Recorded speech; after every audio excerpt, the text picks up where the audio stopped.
नमस्कार, मी मृणाली पिळणकर. एलएस मराठीच्या बुलेटिनमध्ये तुम्हा सर्वांचं स्वागत. पाहुयात महत्त्वाच्या हेडलाईन्स.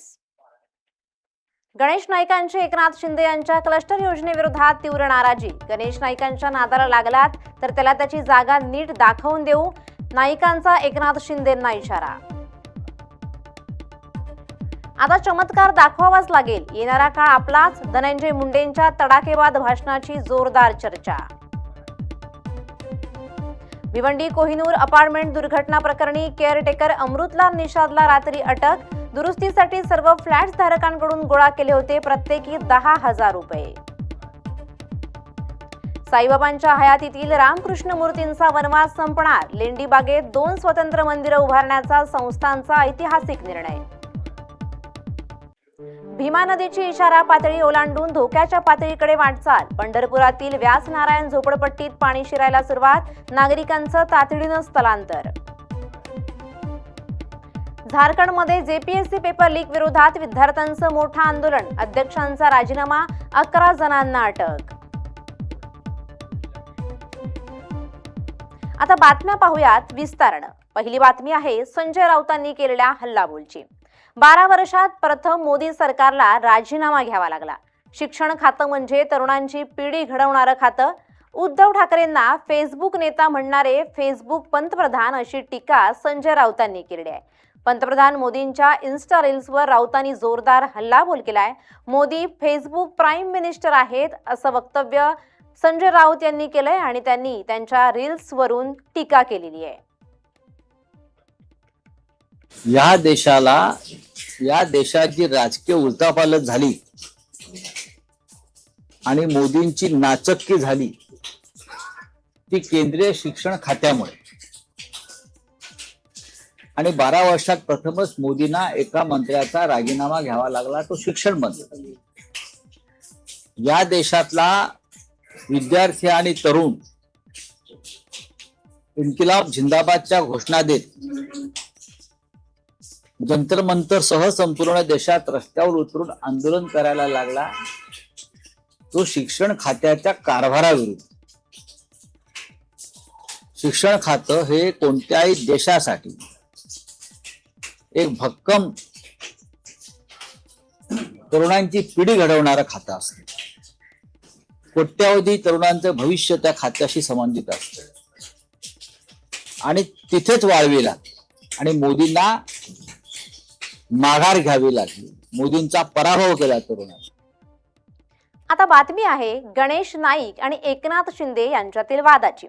शिंदेंच्या क्लस्टर योजनेवर नाईकांनी नाराजी व्यक्त केली आहे. नाईकांच्या नादाला लागू नका असा इशाराच त्यांनी एकनाथ शिंदेंना दिलाय. नाहीतर जागा नीट ठेवू देणार नाही असं म्हणत गणेश नाईक यांनी अप्रत्यक्षपणे शिंदेंवर निशाणा साधलाय. शिंदेंनी आणलेल्या क्लस्टर योजनेवर गणेश नाईक यांनी अप्रत्यक्षपणे निशाणा साधत नाराजी व्यक्त केली आहे आणि शिंदेंना थेट इशाराच दिलाय. क्लस्टरच्या माध्यमातून ओढून ताणून इकडून तिकडून 30 वर्ष नाही झाल्या, पडझडीला नाही आल्या, म्हणजे अति धोकादायक मध्ये झालेल्या नाही, 30 वर्ष नाही झाल्या, अशा प्रकारचं कुठून कुठून असा ट्रॅक लावून क्लस्टर डेव्हलपमेंटचा खाड उभं करण्याचा प्रयत्न चाललेला आहे. जर का तो युनिफाईड डीसीआर जर पूर्ण लावला गेला ना, तर या सेक्टर 9 मध्ये वगैरे तुम्हाला गाड्या सोडा, मोटरसायकल सोडा, फुटपाथ वरून रस्त्यावरून जाताना धक्के मारून जायला लागेल. हे आज गणेश नाईक बोलतो. भविष्य काळामध्ये लिहून ठेवा, मुलाबाळांना आठवेल किंवा ह्या गोष्टीला मंत्रिमंडळाच्या बैठकीत मी विरोध केलेला या गोष्टीला. आता बातमी आहे पावसा संदर्भातली. निफाडला वादळी वाऱ्यासह पावसानं झोडपून काढलंय. शेतकऱ्यांच्या शेतामध्ये सध्या पावसाचं पाणी साचलेलं आपल्याला पाहायला मिळतंय. खरीपाचं पीक पूर्णपणे पाण्याखाली गेले आणि यामुळे शेतकरी चिंतेत सापडलाय. शेतकऱ्यावर आर्थिक संकट ओढावलंय. नाशिक जिल्ह्यातील निफाड, चांदोरी, सायखेडा आणि लासलगाव परिसरात सतत सुरू असलेल्या पावसामुळे शेतकऱ्यांच्या अडचणी वाढलेल्या आहेत आणि अनेक शेतात मोठ्या प्रमाणात पावसाचं पाणी साचलंय. पिकांचं नुकसान होण्याची शक्यता निर्माण झाल्यामुळे शेतकऱ्यांमध्ये चिंतेचं वातावरण आहे. आधीच वाढत्या उत्पादन खर्चामुळे आर्थिक अडचणीत असलेल्या शेतकऱ्यांना अतिवृष्टीमुळे मोठा फटका बसलाय आणि शेतातील पाण्याचा निचरा होत नसल्यानं पिकं खराब होण्याची शक्यता आहे. जिल्ह्यामध्ये मोठ्या प्रमाणामध्ये पाऊस झाल्या कारणाने शेतकऱ्यांच्या शेतामध्ये मोठ्या प्रमाणामध्ये पाणी साचलेले आहेत आणि शेतकरी हे आर्थिक संकटामध्ये देखील सापडलेले आहेत. आपल्यासोबत शेतकरी आहेत, आपण शेतकऱ्यांच्या काय प्रतिक्रिया आहेत ते जाणून घेऊयात. काय सांगाल तुम्ही, हे जे शेतामध्ये पाणी साचलेले या संदर्भामध्ये काय सांगाल तुम्ही? खऱ्या अर्थानं जर बघितलं तर बराच काळ पावसाने विलंब लावलेला होता, परंतु पाऊस झाला आणि पाऊस झाल्यानंतर पेरण्याही झाल्या.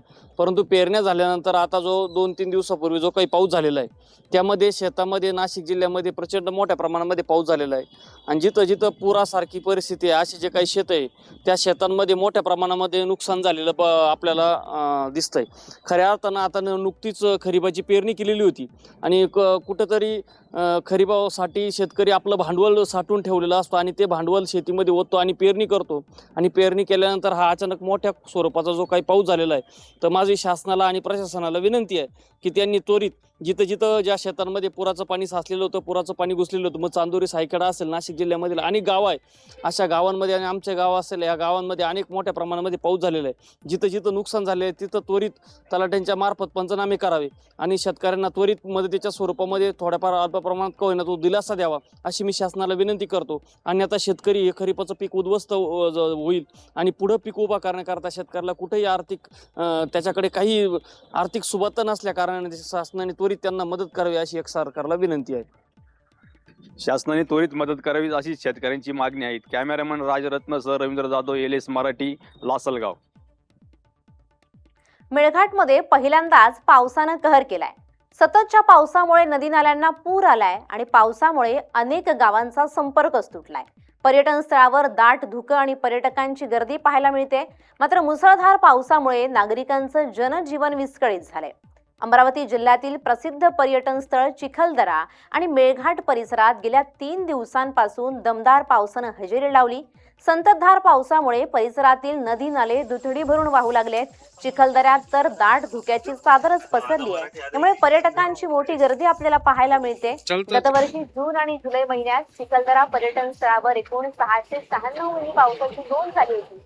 यंदा याच कालावधीत आतापर्यंत 572 मिमी पावसाची नोंद झाली आहे. म्हणजे 3 दिवसांच्या झालेल्या दमदार पावसामुळे या ठिकाणी पाणी साठ्यात मोठी वाढ झाली आणि तलावामध्ये तब्बल 11 फूट पाणी साचलंय. यंदा चिखलदरा आणि मेळघाट परिसरानं पहिल्यांदाच पुराचा अनुभव घेतलाय. धारणी तालुक्यातील सिपणा नदीला पूर आल्यामुळे या पुलावरून पाणी वाहतंय. परिणामी जवळपास 15 ते 20 गावांचा संपर्क तुटलाय.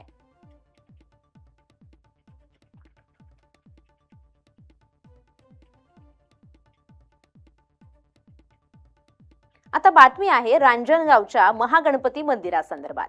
रांजणगाव महागणपती मंदिर भाविकांसाठी खुलं करण्यात आलंय. 3.5 महिन्यानंतर पुन्हा भाविकांसाठी हे मंदिर खुलं झालंय. दर्शनासाठी भाविकांची आता अलोट गर्दी झाली आहे. दर्शनात कोणतीही अडचण येणार नसल्याची माहिती देण्यात आली आहे. अष्टविनायकापैकी एक असलेल्या श्री क्षेत्र रांजणगाव येथील श्री महागणपती मंदिर भाविकांसाठी तब्बल 3.5 महिन्यानंतर खुलं करण्यात आलंय. पुरातत्व विभागाकडून सुरू असलेल्या जतन आणि संवर्धनाच्या कामामुळे 15 एप्रिल पासून मंदिर बंद होतं आणि आता हे मंदिर खुलं झाल्यानंतर भाविकांनी या ठिकाणी मोठी गर्दी केली आहे. 1 ऑगस्ट रोजी श्री महागणपती बाप्पाचं मंदिर 15 एप्रिल पासून बंद होतं. ते पुन्हा सर्व भाविकांसाठी खुलं करण्यात आलेलं आहे. खरं तर पुरातत्व विभागाच्या अंतर्गत चालू असलेल्या कामाच्या दरम्यान मुख्य गाभाऱ्यातील कामासाठी मंदिर गेली 3.5 महिने बंद होतं. परंतु पहिल्या टप्प्यातलं गर्भगाभाऱ्यातलं आणि तिन्ही मंडपातलं काम पूर्ण झाल्यामुळे आज ते चालू करण्यात आले. पुढील काळात बाजूच्या ओरी असतील, दर्शन रांग व्यवस्थापन असेल, त्याचप्रमाणे मंदिराचं सुशोभीकरण असेल, उर्वरित कामे तेवढ्याच चांगल्या पद्धतीने करण्यात चालू राहतील. मी भाविकांना विनम्र आव्हान करते की आपण सगळ्यांनी जास्तीत जास्त येऊन दर्शनाचा लाभ घ्यावा. त्याचप्रमाणे मंदिरामध्ये आल्यानंतर सर्व भाविकांनी आणि ग्रामस्थांनी दर्शन घेत असताना सहकार्य देवस्थानच्या प्रशासनाला सहकार्य करावं अशीही विनंती करते. आता घेऊयात महत्त्वाच्या बातम्यांचा सुपरफास्ट आढावा. पुण्यात अमित शहा यांच्या स्वागताचे होर्डिंग्स. हिंदू हृदय सम्राट शिवसेना प्रमुख बाळासाहेब ठाकरे यांचा फोटो कुठे दिसतोय का? खासदार संजय राऊतांचा सवाल करत संताप व्यक्त. बारामतीत उपमुख्यमंत्री सुनेत्रा पवारांनी जनता दरबारानिमित्त सहयोग निवासस्थानी नागरिकांची घेतली भेट. भेटीदरम्यान नागरिकांनी आपल्या अडचणी उपमुख्यमंत्र्यांसमोर मांडल्या. जालन्यात अण्णाभाऊ साठे जयंती मिरवणुकीच्या कार्यक्रमात आमदार कैलास गोरंट्याल यांचा डान्स व्हायरल. मैं हूं डॉन गाण्यावर गोरंट्याल यांनी मनसोक्त केला डान्स. पुण्यातील खडकवासला धरण 100% भरलं. मुसळधार पावसानं पाण्याची आवक वाढली. मुठा नदीत 20,000 क्युसेकनं पुन्हा एकदा विसर्ग सुरू. गडचिरोलीच्या सिरोंचा येथील नाल्यावरील पूल पाण्याखाली गेल्यानं 6 गावांचा संपर्क तुटला. रस्त्याअभावी गर्भवतीला बैलगाडीतून रुग्णालयात नेण्याची आली वेळ. नाशिकमध्ये क्लासमध्ये बसण्यावरून वाद. 2 गटात फ्री स्टाईल हाणामारी. तरुणाचा चॉपरनं वार करत जीवे मारण्याचा प्रयत्न. जळगावच्या चोपडामध्ये जन्मदात्या बापाकडूनच 2 मुलांवर झोपेत कुऱ्हाडीनं वार. घटनेत 13 वर्षीय मुलीचा मृत्यू. 11 वर्षीय मुलाची प्रकृती चिंताजनक. आरोपी बाप पोलिसांच्या ताब्यात. गोंदियाच्या सालकेसा तालुक्याअंतर्गत ग्रामपंचायतीत अनेक वर्षापासून स्मशान शेडची मागणी. शेड नसल्यानं ताडपत्रीचा आधार घेऊन वृद्ध महिलेवर करण्यात आले अंत्यसंस्कार. परभणीत पर्यटन विकासाला गती देण्यासाठी शासनाकडून 56.34 कोटी रुपयांचा निधी खर्च. स्वच्छतागृह, पाणी, पार्किंगसह मूलभूत सुविधांचा अभाव. सुविधांअभावी पर्यटनाला अपेक्षित गती नाही. बारामतीत सरकारी नोकरीच्या आमिषानं 117 जणांची फसवणूक. 373 कोटींची फसवणूक. पोलीस ठाण्यात गुन्हा दाखल. या होत्या आताच्या घडीच्या काही महत्त्वाच्या बातम्या. अशाच महत्त्वाच्या बातम्यांसाठी तुम्ही पाहत रहा LS मराठी.